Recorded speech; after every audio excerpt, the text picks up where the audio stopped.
Assalamualaikum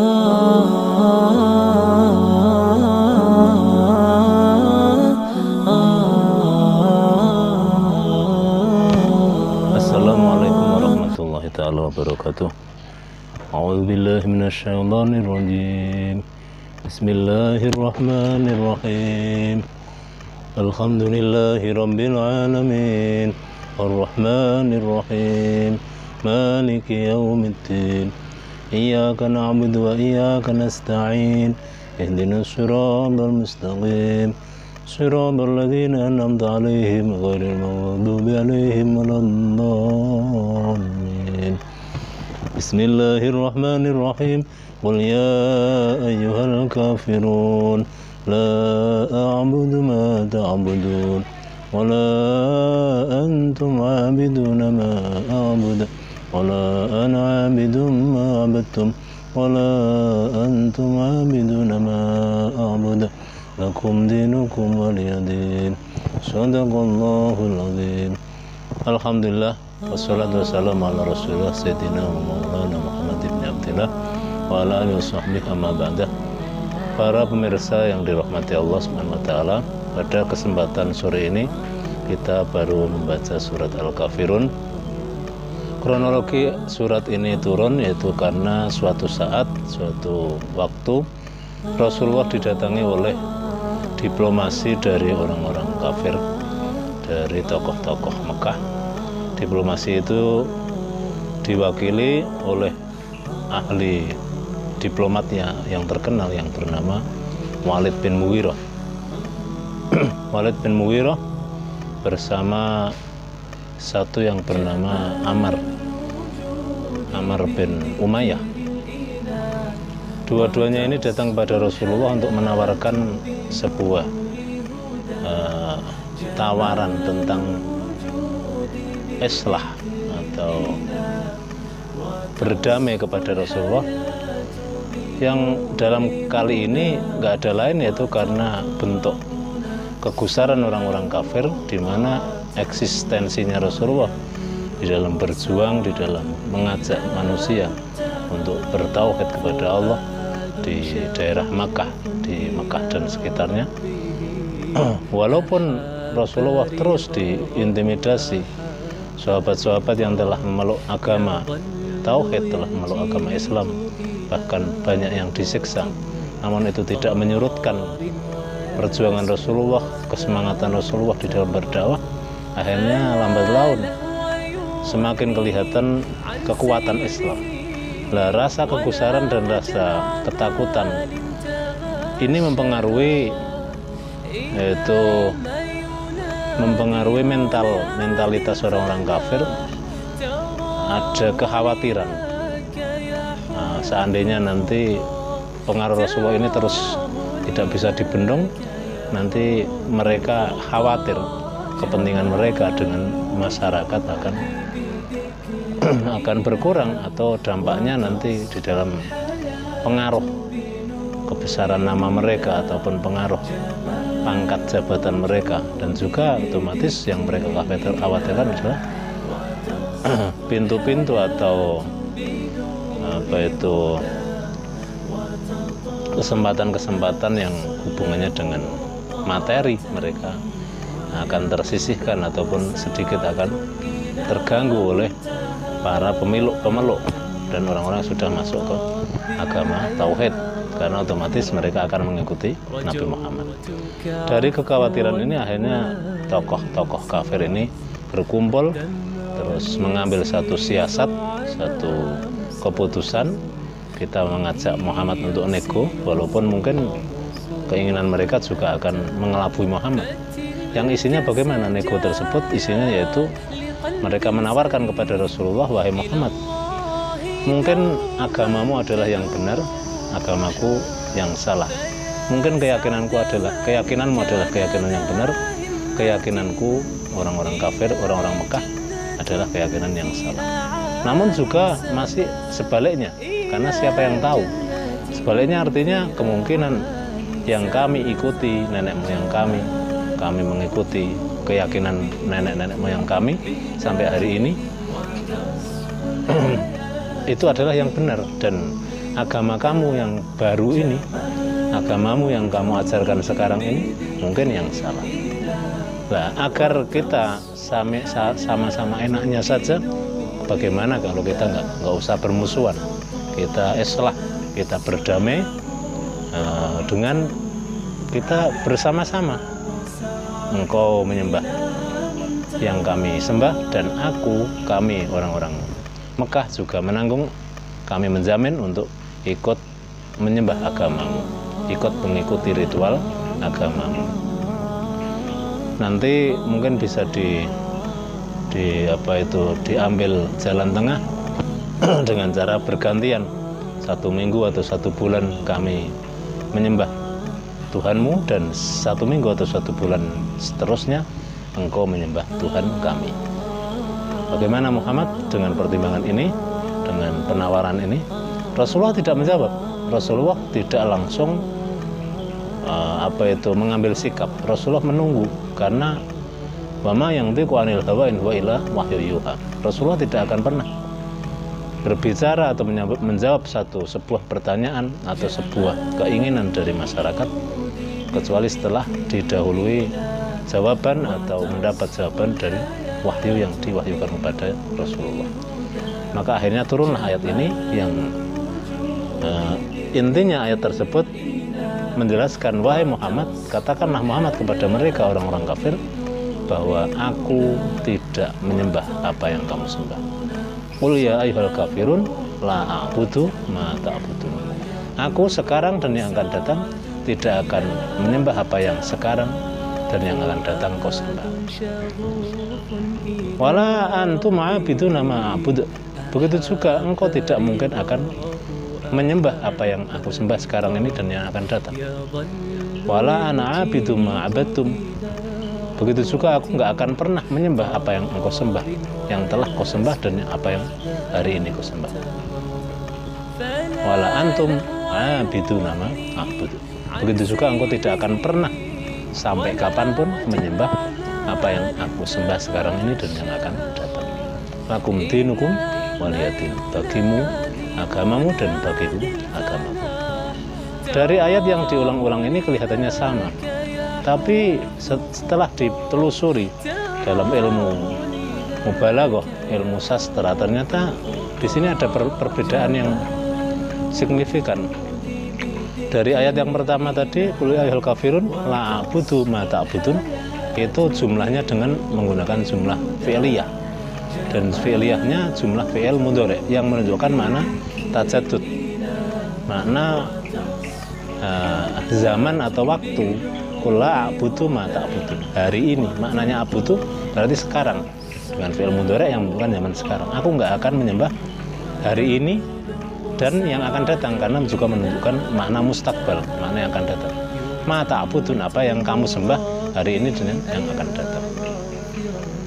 Wala antum a'biduna ma a'bud, sementara di ayat yang ketiga, dan engkau tidak akan pernah, dengan menggunakan jumlah ismiyah, dengan menggunakan kalimat isim fa'il. Wala antum a'biduna ma a'bud.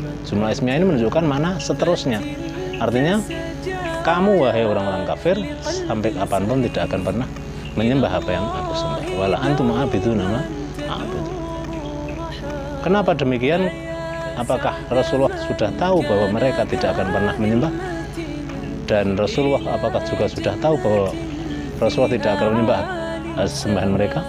Iya, karena ini termasuk mukjizat bagi Rasulullah. Ayat Al-Quran itu adalah mukjizat bagi Rasulullah, pemberitahuan dari Allah langsung bahwa mereka yang datang kepada Rasulullah khususnya, yaitu Walid bin Mughirah dan Amr bin Khalaf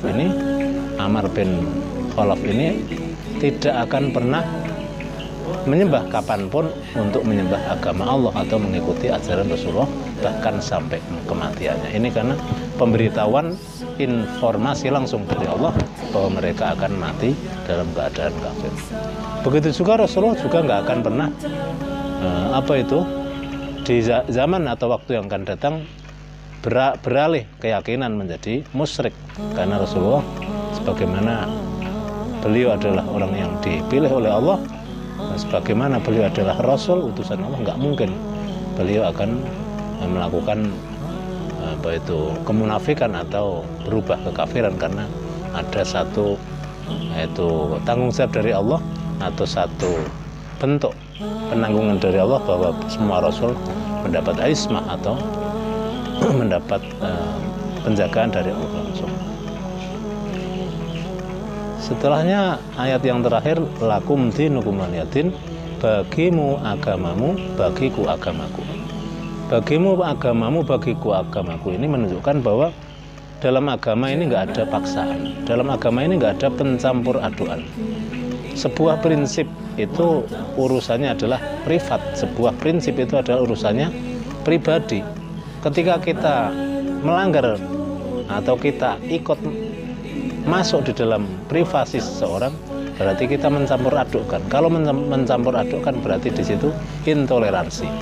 Maka ayat ini sebetulnya ayat yang paling kuat di dalam menjelaskan bahwa agama Islam ini agama yang toleran, agama yang menghormati keyakinan orang lain. Dalam artian menghormati bukan berarti menyetujui dengan keyakinan ajaran agama yang lain, bukan. Artinya tidak mau mengintimidasi atau ikut mengintervensi, karena itu sebuah pilihan manusia. Tugas Islam adalah mengajak manusia kepada kebenaran, menjelaskan kepada manusia tentang kebenaran dari kebatilan. Masalah manusia itu mau mengikuti dan tidak, itu urusan masing-masing. Sebagaimana ayat yang lain, la ikraha fiddin, tidak ada paksaan di dalam agama. La ikraha fiddin qad tabayyana rusdu minal ghayy.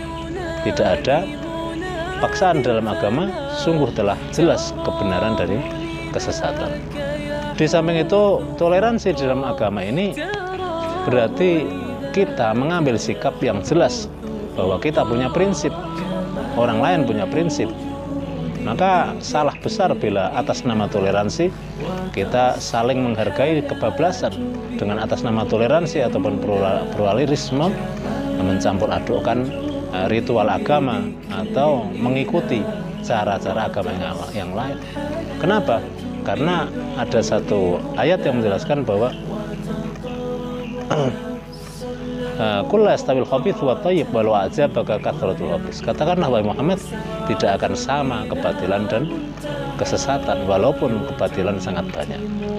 Dan dalam ranah hukum sosial pun kita melihat bahwa sesuatu yang buruk itu nggak akan bisa kumpul dengan sesuatu yang baik. Sesuatu yang buruk dia akan lari, akan keluar, akan menghindar dari sesuatu yang baik. Sesuatu yang punya materi yang kuat nggak mungkin bisa berkumpul dengan sesuatu yang hampa yang tidak punya materi yang kuat. Sebagaimana antara buih dengan air atau buih dengan batu, sesuatu yang berbobot akan wa amma zabadu fa yadhabu jufa wa amma ma yang kutsufin fil wa amma ma yamkuthu wa amma ma yanfa'unas fa yamkuthu fil ard. Sesuatu yang sesuatu yang seperti buih dia akan hilang dengan mudah, adapun yang bermanfaat dia akan turun, yang kutufil akan turun ke bumi, akan diam dan tetap berada di bawah bumi. Itu sebuah contoh yang real bahwa antara buih dan batu, artinya materi yang berbobot dan yang ringan nggak akan mungkin berkumpul. Apalagi sesuatu yang najis, di mana kekafiran itu diibaratkan sesuatu yang najis dengan sesuatu yang suci, yaitu tauhid atau keyakinan prinsip kebenaran agama Islam. Maka nggak mungkin atas nama toleransi terus kita menghalalkan saling merayakan hari raya masing-masing yang orang-orang Muslim ikut merayakan, ikut mengatakan selamat dengan hari raya yang lain. Itu bukan namanya toleransi, itu mencampur adukkan keyakinan. Apalagi sampai kemarin viral itu ada sholawatan berada di gereja. Itu walaupun mungkin ada ulama yang mengatakan ya itu nggak masalah, artinya nggak sampai haram. Iya, tapi alangkah ironis kenapa tempat-tempat yang Rasulullah mengatakan itu tempat-tempat yang dimurka oleh Allah, kenapa tempat-tempat yang itu di situ banyak hal-hal yang harus hindari atau dijauhi, malah kita gunakan untuk pendekatan diri kepada Allah. Sebagaimana tempat jagal, tempat makbaroh, tempat kuburan, terus tempat sungai, tempat pemandian, itu tempat-tempat yang makruh untuk digunakan kita sholat. Karena apa? Karena kita sama saja mengejek atau kita tidak menghormati kepada apa yang kita sembah, kepada Allah yang kita sembah. Kita mestinya menempatkan posisi Allah yang sangat mulia, yang sangat agung di tempat yang baik. Maka atas nama toleransi ini jangan sampai kita kebablasan, justru malah intoleran. Lakum dinukum waliyadin, bagimu agamamu, bagiku agamaku. Semoga dengan surat Al-Kafirun ini kita semakin jelas bahwa kebatilan dan kebenaran, bahwa sesuatu yang suci dengan sesuatu yang najis nggak mungkin bisa dikumpulkan. Satu wadah air, satu jerigen air, bila di situ kita masuki satu tetes air kencing, maka akan menjadi najis semua. Bahkan ada satu kata-kata mutiara, satu tetes tinta bisa menjadikan air sebelah menjadi berwarna semua, yang asalnya bening menjadi berwarna tetes nila, tetes warna dari warna sebuah pena. Semoga kita mendapat petunjuk dari Allah Subhanahu wa taala, selalu memperkuat keyakinan kita dan tidak terintervensi dengan atas nama kebebasan, atas nama ukhuwah dan lain sebagainya, sampai kita mencampur adukkan ritual agama ataupun apalagi mencampur adukkan keyakinan. Hadanallahu yakum asmain. Assalamualaikum warahmatullahi taala wabarakatuh.